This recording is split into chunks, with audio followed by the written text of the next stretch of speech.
উপস্থিত সকল শিক্ষার্থী বন্ধুদের অনেক অনেক প্রীতি ও শুভেচ্ছা জানিয়ে শুরু করছি আজকের অনলাইন ক্লাসটি।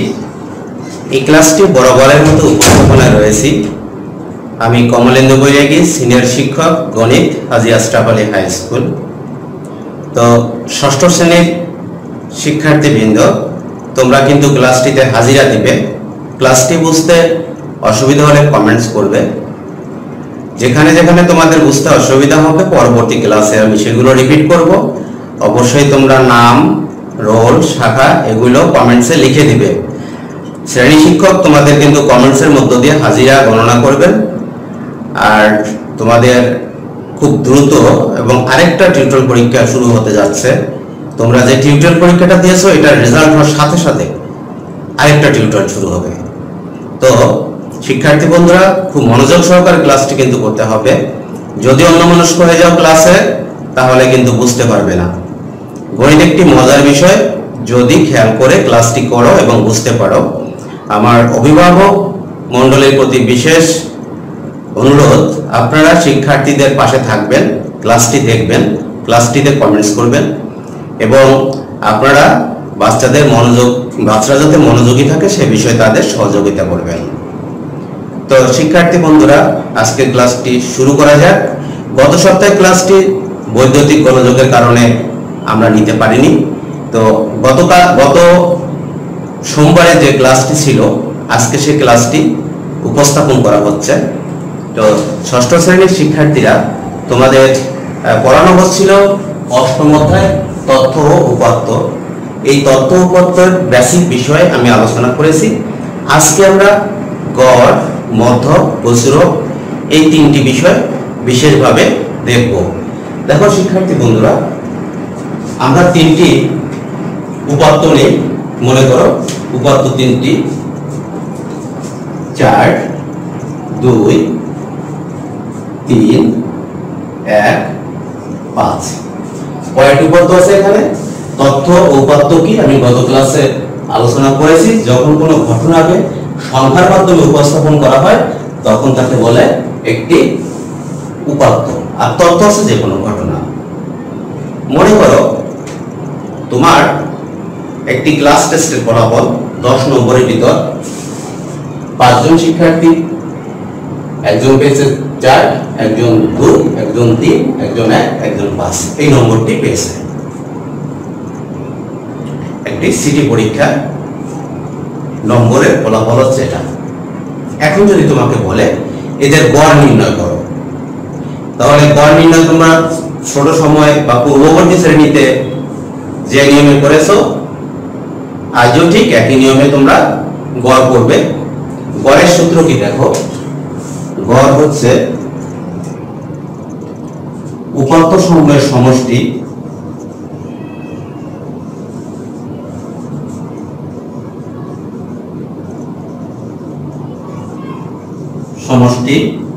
ভাগ উপাত্ত সংখ্যা।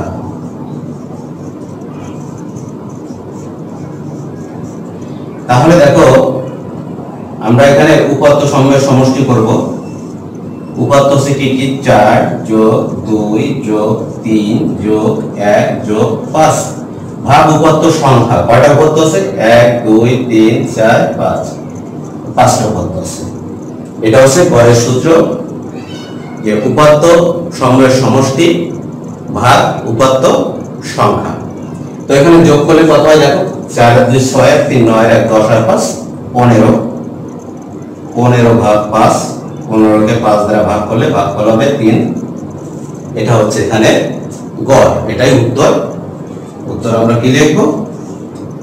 উত্তর গড় 3। এরূপ যে কোনো উপাত্ত দেওয়া থাকলে তার গড় নির্ণয়ের সূত্র হচ্ছে উপাত্ত সংখ্যা, যে কটা উপাত্ত থাকবে তার সমষ্টি ভাগ উপাত্ত সংখ্যা। উপাত্ত সমূহের সমষ্টি ভাগ উপাত্ত সংখ্যা। তো গড় বিষয় তোমরা ক্লিয়ার হতে পেরেছো শিক্ষার্থী বন্ধুরা। এবার আমরা আরেকটা পরিমাপে চলে যাব, সেটা হচ্ছে মধ্য। মধ্য বিষয়ে আমি পূর্ববর্তী শ্রেণীতে পূর্ববর্তী ক্লাসে কিছু আলোচনা করেছিলাম। আজকে আমি এটা আরেকটু ব্যাপকভাবে দেখানোর চেষ্টা করছি। দেখো আমাদের উপাত্ত হচ্ছে গিয়ে 4 2 3 1 5। মধ্যক এবং প্রসারক নির্ণয়ের ফার্স্ট কন্ডিশন হচ্ছে যদি তথ্যসমূহ অবিন্যস্ত থাকে তাকে বিন্যস্ত করতে হবে। বিন্যস্ত হচ্ছে তথ্যগুলোকে মানের ঊর্ধ্বক্রমে অথবা নিম্নক্রমে সাজাতে হবে। নিম্ন ক্রমে সাজাতে হবে, যেভাবে তুমি সাজাও হবে। তাহলে দেখো প্রদত্ত উপাত্তের বিন্যস্ত উপাত্ত মানে ঊর্ধ্বক্রমে সাজাই আমরা 1 2 3 4 5। তাহলে মাঝখানে কে পড়ে? 3। এই 3টা হচ্ছে এখানে মধ্যক। মধ্যক কি? কোন উপাত্তের মধ্যমানকে মধ্যক বলে। মধ্যক হচ্ছে কি? কোন উপাত্তের মধ্যমানকে মধ্যক বলে। এটা তোমরা সংজ্ঞা লিখে রাখতে পারো। মধ্যক কোন বিন্যস্ত উপাত্তের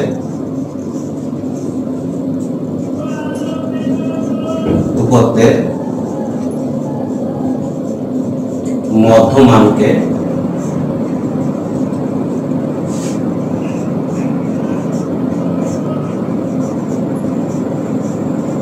মধ্যক বলে। কোন বিন্যস্ত উপাত্তের মধ্যমানকে মধ্যক বলে। তো দেখো এখানে বিন্যস্ত উপাত্ত করে আমরা মধ্যমান পেয়েছি কত? 3। তাহলে এটা হচ্ছে মধ্যক।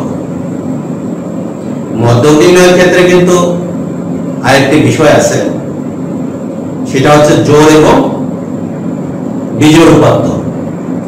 আমরা এখানে দেখতে পাচ্ছি আমাদের কয়টি উপাত্ত আছে? 1 2 3 4 5। 5টি উপাত্ত। 5 মানে বিজোড়। তাহলে বিজোড়ের ক্ষেত্রে মধ্যমানকে আমরা মধ্যক বলি। কিন্তু যখন আমার এই উপাত্তের সংখ্যা জোড় হয়ে যাবে, মনে করো আমার এই 5টি উপাত্তের সাথে আরো একটি উপাত্ত দেওয়া আছে 5 বা 6, যাই মনে করো মনে করো 5 দেওয়া আছে, আর একটি উপাত্ত 5 দেওয়া আছে। তাহলে এগুলোকে মানে ঊর্ধ্বক্রম অনুযায়ী সাজাবো বা নিম্নক্রম অনুযায়ী সাজায় বিন্যস্ত উপাত্ত করবো। কি লিখবো? প্রদত্ত উপাত্তের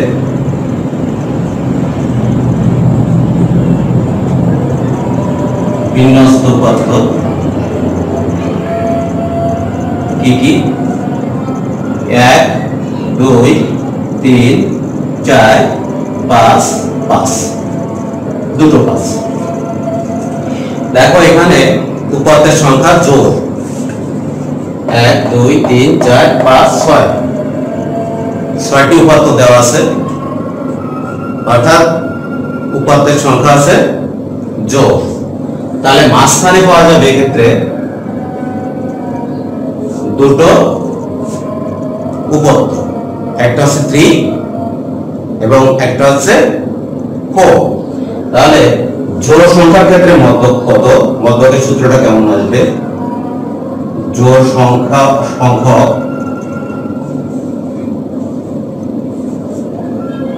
উপাত্তের ক্ষেত্রে মধ্যক সমান মাঝের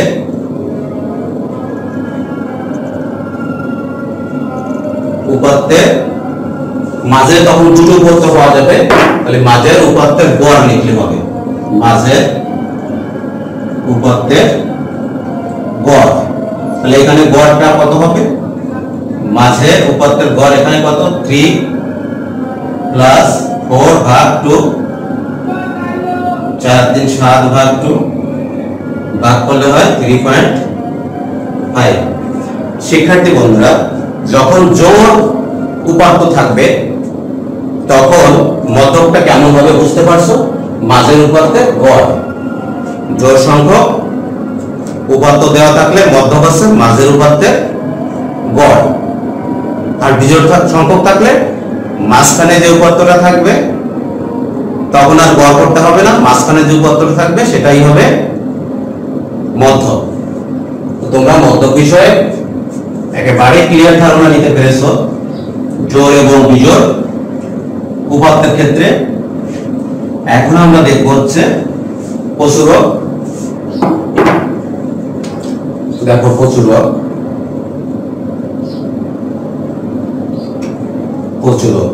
প্রচুরক নির্ণয়ের ক্ষেত্রেও কিন্তু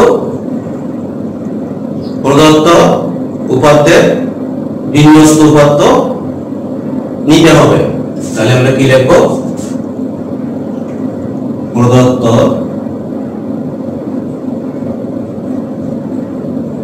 উপাত্তের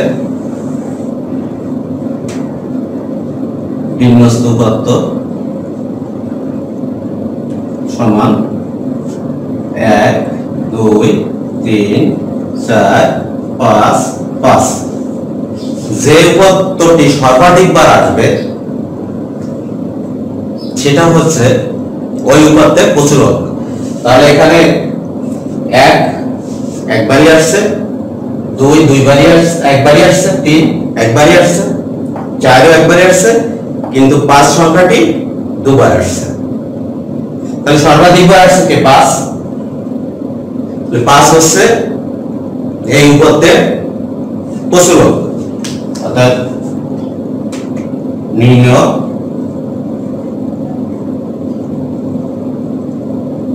প্রচুরক 5। এটা উত্তর। প্রচুরক হচ্ছে যে উপাত্ত সর্বাধিকবার আসবে। তো এমনও হতে পারে কখনো কখনো উপাত্ত, কোন উপাত্ত 3 বার, কোন উপাত্ত 4 বার, আবার কোন উপাত্ত 5 বার। কথা হচ্ছে সর্বাধিকবার যেটা থাকবে সেটাই আমাদের প্রচুরক। আর যদি একাধিকবার কোনটি না থাকে, মনে করো এই থাকলো, এখানে কোন সংখ্যাই একাধিকবার নাই, এক্ষেত্রে প্রচুরক হবে 0 বা প্রচুরক নাই। তাহলে আজকে আমরা শিখলাম গড়, মধ্যক এবং প্রচুরক। শিক্ষার্থী বন্ধুরা, এই তিনটি পরিমাপকে তোমরা পরবর্তী শ্রেণীতে দেখবে কেন্দ্রীয় প্রবণতার পরিমাপ বলা হয়। তাহলে কেন্দ্রীয় প্রবণতার পরিমাপ কয়টি? 3টি, গড়, মধ্যক এবং প্রচুরক। তো এই বিষয়ে তোমরা সপ্তম, অষ্টম, নবম, দশম এই সকল শ্রেণীতেই তোমাদের এই পরিসংখ্যান বিষয়টা থাকবে এবং বিশেষ করে গড়, মধ্যক, প্রচুরকটা থাকবেই। তো চলো শিক্ষার্থী বন্ধুরা, আমরা আজ তোমাদের অনুশীলনী, মূল বইয়ের অনুশীলনীর কিছু গাণিতিক সমস্যার সমাধান করি। সবাই মূল বইটা কাছে নাও। এতক্ষণ আমি যে ক্লাসটা নিলাম এই উপাত্তগুলো ছিল আমার নিজের নেওয়া উপাত্ত। এবার আমরা তোমাদের বইয়ের আলোকে বইয়ের অনুশীলনী কিছু গাণিতিক সমস্যার সমাধান করি। চলো, তোমাদের প্রথমে দেওয়া আছে, দেখো একেবারে 1 নাম্বার দেওয়া আছে। যেহেতু তোমাদের এক কথা প্রকার আসবে, সেহেতু এক কথা প্রকারগুলো কিভাবে আসতে পারে দেখো। তোমাদের বইয়ের অনুশীলনী 1 নাম্বার যে প্রশ্নটি, সেখানে বলা হয়েছে 4, দেখো 4 6 7 9 12 সংখ্যাগুলো কোনটি মধ্যক? অপশন দেওয়া থাকবে, ক খ গ, এভাবে অপশন দেওয়া থাকবে, কিন্তু এক কথায় প্রকাশের ক্ষেত্রে তোমার কোনো অপশন থাকবে না। অর্থাৎ সেক্ষেত্রে তুমি কিন্তু ইচ্ছা করলেই অনুমানের উপর ভিত্তি করে একটা অ্যান্সার দিতে পারছো না, তোমার কোনো অপশন নাই। তাহলে তোমাকে বেসিক জিনিসটা ক্লিয়ার থাকতে হবে, যার উপর ভিত্তি করে তুমি অ্যান্সারটা করতে পারবে। এখানে বলা হয়েছে 1 নম্বরে এই উপাত্তগুলো মধ্যক কোনটি? আমরা একটু আগে মধ্যক করেছি, মধ্যকের প্রথম বিষয়টা হচ্ছে উপাত্তগুলো বিন্যস্ত হয়েছে কিনা। এখানে কি উপাত্ত বিন্যস্ত আছে?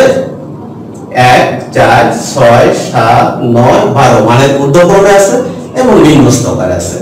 সুতরাং মধ্যক কি হবে তোমরা বুঝেই ফেলেছো এর মধ্যে। আমি তোমাদের একটু হেল্প করি, যার যা হচ্ছে না যে বুঝতে পারছো না শেষে দেখো। তাহলে এখানে 1 2 3 4 5 6 কটি উপাত্ত আছে? 6টি। জোড় না বিজোড়? নিশ্চয়ই তোমরা বলতে পারবে এটা জোড়। তাহলে এখানে মধ্যকরে কি মাঝের যে সংখ্যা আছে তার গড়, মাঝে আছে কত?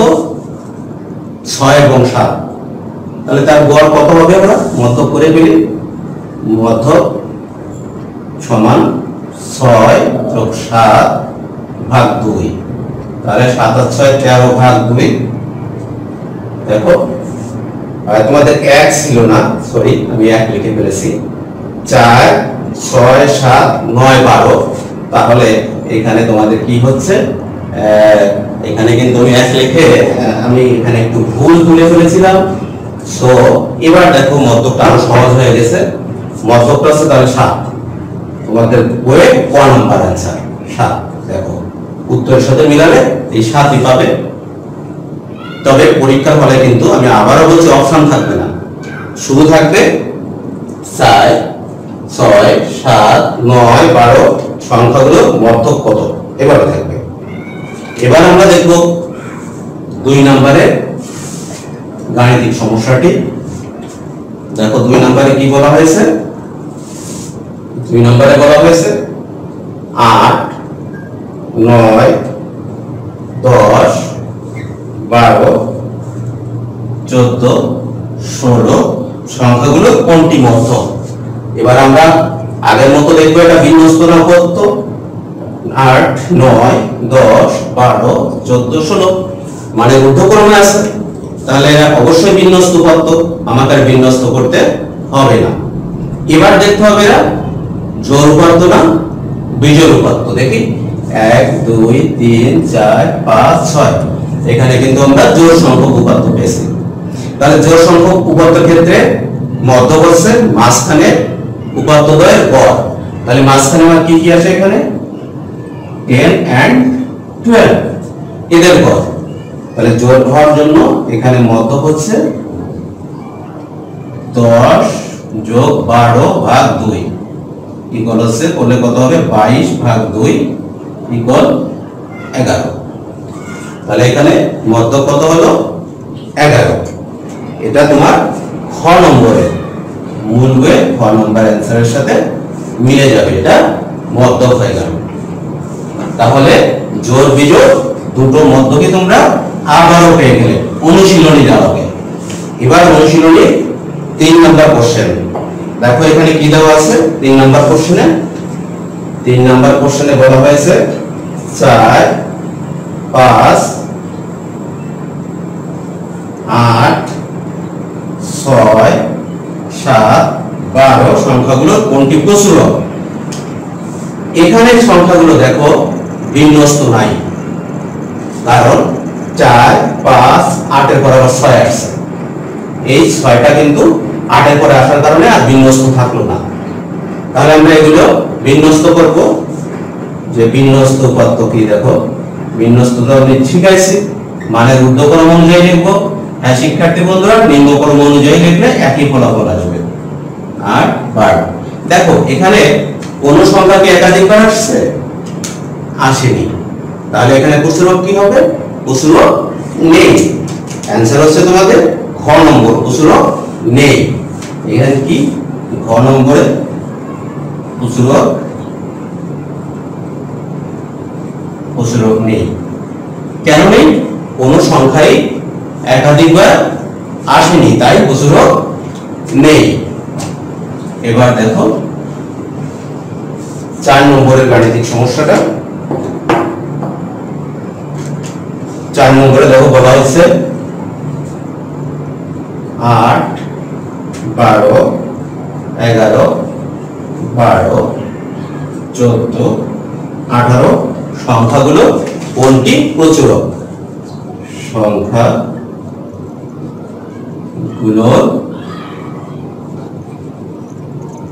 প্রচুরক কত। তাহলে আমরা এগুলোকে এবার মানের নিম্নক্রম অনুযায়ী এটা লিখি যে বিন্যস্ত উপাত্ত। আমরা এবার লিখব কি মানের নিম্নক্রম। তাহলে বড় সব কত? সবচেয়ে বড় হচ্ছে 18, তারপর হচ্ছে কত 14, তারপর হচ্ছে 12, তারপর আবার 12, তারপর 11, তারপর হচ্ছে 8। তাহলে এখানে সর্বাধিক বার আছে কোনটা? 12, কারণ 12 আছে দুবার, 12 আছে দুবার, 12 দুবার থাকার কারণে এখানে প্রচুরক হলো 2 মানে 12। অর্থাৎ নিম্ন প্রচুরক কত হবে?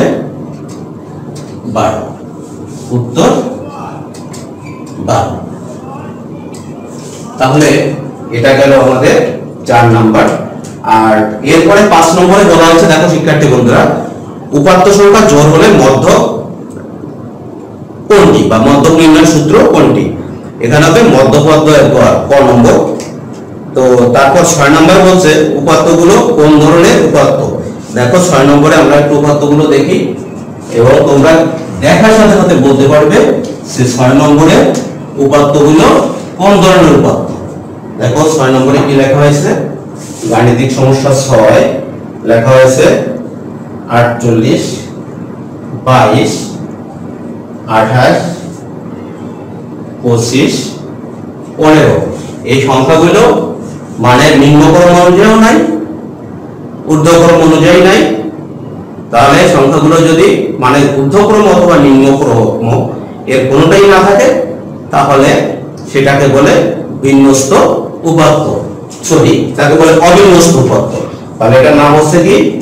এখানে তোমরা অ্যানসার পাবে খ নম্বর, অবিন্যস্ত।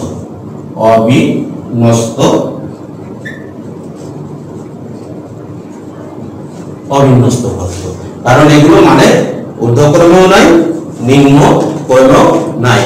শিক্ষার্থী বন্ধুরা, আমরা ক্লাসের শেষ পর্যায়ে চলে এসেছি। তোমাদের একটা পরামর্শ দেই, সেটা হচ্ছে গণিত খুব মজার একটা বিষয়।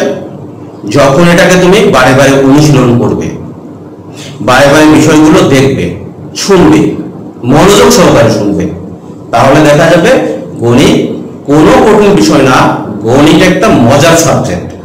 কিন্তু যখনই তুমি অনুশীলনটা রেখে দিবে, একবার বুঝেছো তো রেখে দিয়েছো, এরকম মন মানসিকতা যখন হয়ে যাবে, অর্থাৎ তোমার প্র্যাকটিসটা তুমি কম করবে বা ছেড়ে দিবে, সেক্ষেত্রে কিন্তু গণিত কঠিন আকার ধারণ করবে।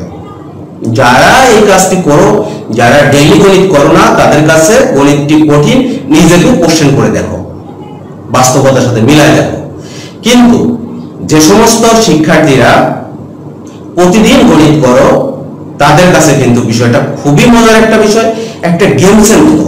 গণিত কিন্তু গেমসের মতো অ্যাডাকশন তৈরি করে। অনেকের আছে গণিত করতে করতে অন্য সাবজেক্ট করার অনুশীলনটাও কমে যায়। তাহলে আমরা নিজেদের কাছে জিজ্ঞাসা করে দেখব যে গণিত সহজ করার একমাত্র উপায় হচ্ছে এটার বারে বারে অনুশীলন। তো শিক্ষার্থী বন্ধুরা, বর্তমান সময়ে যেভাবে পৃথিবী চলছে সে অনুযায়ী বাংলাদেশ অন্যান্য দেশ থেকে একটু ভালো থাকলেও একেবারেই কিন্তু করোনা চলে যায়নি। তোমরা স্যানিটাইজ করবে, মাস্ক ব্যবহার করবে, শারীরিক দূরত্ব বজায় থাকবে এবং বাইরে ঘোরাফেরা করবে না, কারণ তোমাদের লেখাপড়ার বিষয় তো আমরা এখান থেকেই ব্যবস্থা করছি। তোমরা মনোযোগ সহকারে করবে, বিষয়গুলো বারে বারে শুনবে, তাহলে ঘরে বসেই তোমাদের শেখাটা হয়ে যাবে, বাইরে যেতে হবে না। তো শিক্ষার্থী বন্ধুরা, আমরা তোমাদের অনেক মিস করি, তারপর কিছু করার নাই, তোমাদের আমরা দেখতে পাই না, কিন্তু তোমরা আমাদের দেখতে পাও ঠিকই, তারপরেও তোমাদের জন্য আমাদের অনেক খারাপ লাগে। কিছুই করার নাই, বাস্তবতা এটা, আমাদের এই দূরত্ব বজায় রাখতে হবে। আর পরম করুণাময়ের কাছে প্রার্থনা করি তাড়াতাড়ি যেন আমরা আবার একত্রিত হতে পারি, আমাদের স্কুল মুখরিত হয়ে ওঠে, তোমাদের চলাফেরায়, তোমাদের ক্লাস যেন আমরা নিতে পারি সরাসরি সামনাসামনি। তো তোমাদের সকলের সুস্বাস্থ্য কামনা করি, সবাই ভালো থাকো, সুন্দর থাকো। আবার দেখা হবে আগামী সোমবার ঠিক এই সময়। সবাইকে ধন্যবাদ।